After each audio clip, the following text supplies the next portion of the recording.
Good morning, everybody. I'd like to thank the Cumberland County Progressives for inviting me to speak.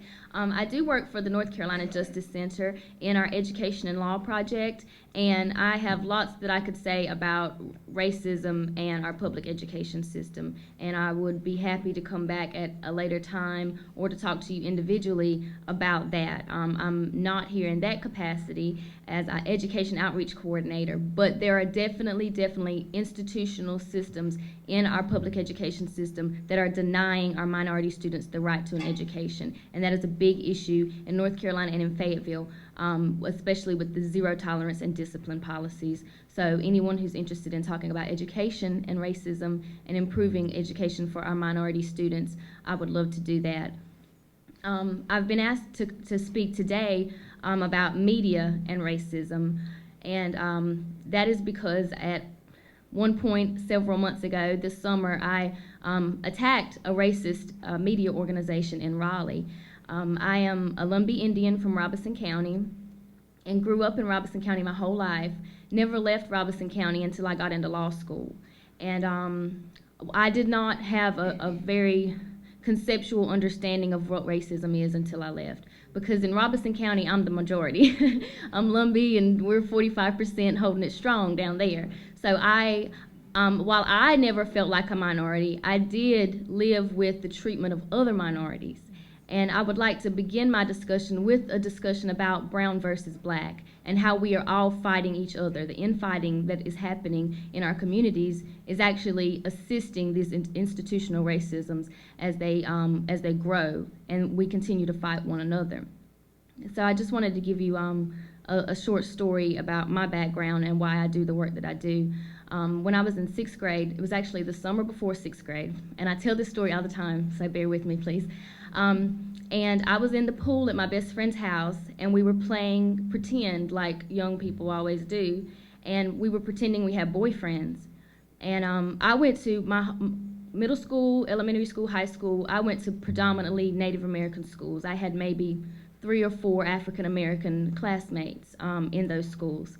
But one of the only African American student in my class was my best friend. His name was Shane Blue. And in the pool that day, my friend and I were pretending to have boyfriends, and Shane became my pretend boyfriend because he was my friend.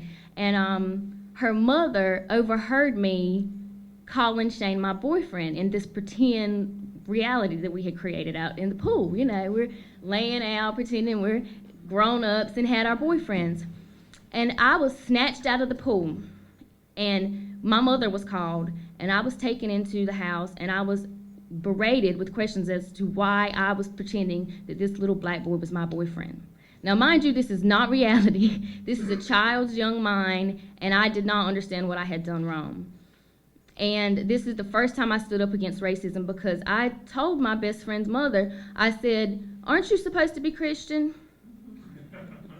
I said, "Is there any other reason why he couldn't be my boyfriend except for the fact that he's black?" I said, "I don't care if he's green with purple polka dots. He's my friend."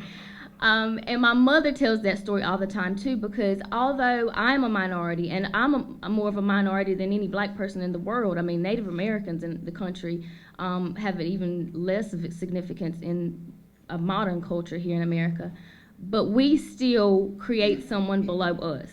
We always want to be the less subjugated. We always want to find someone else. I find it sometimes in other cultures, other minority cultures, that we attack Hispanic people. Immigrants are often attacked. So that's some background for me as to why I do the work that I do, because I see it in my daily life down in Robeson County that we're fighting one another when we should be fighting the person that has created this mentality.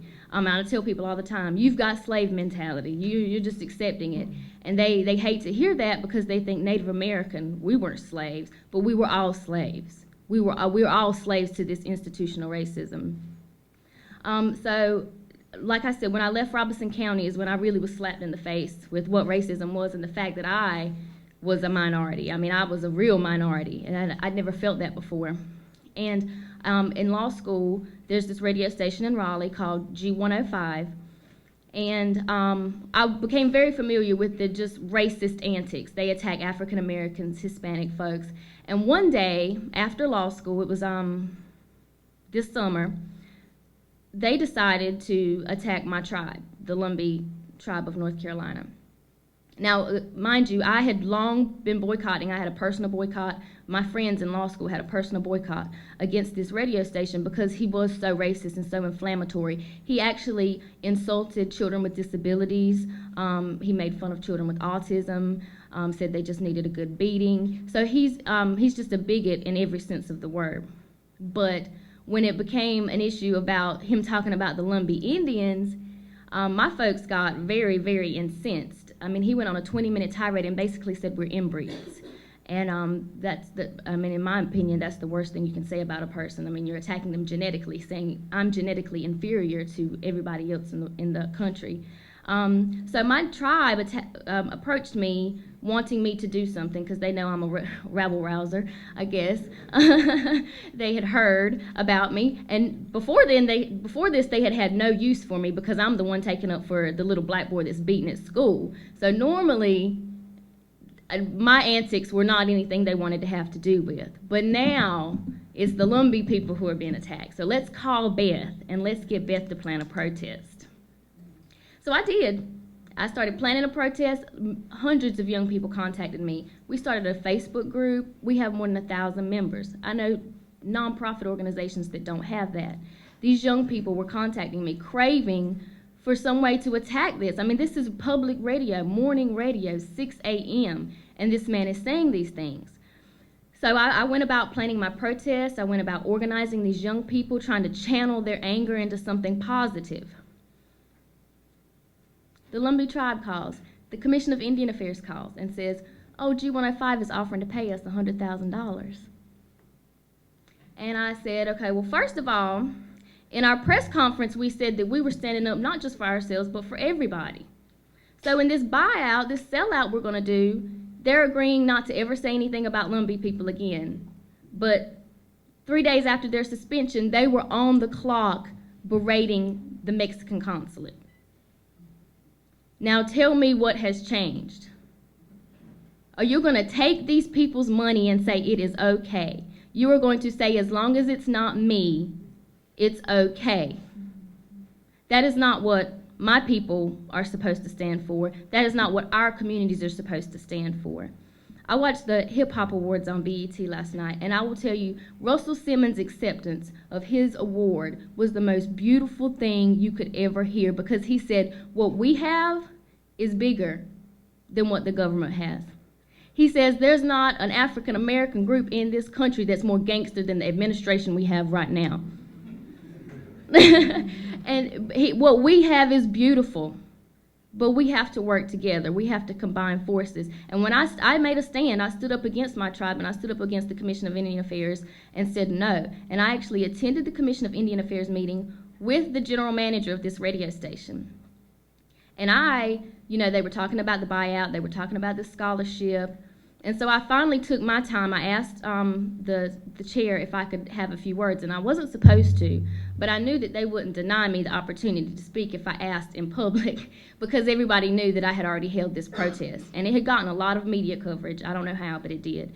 So I stood up, and I looked each of those elders in the face, my Lumbee elders, and I said, is this what you stand for?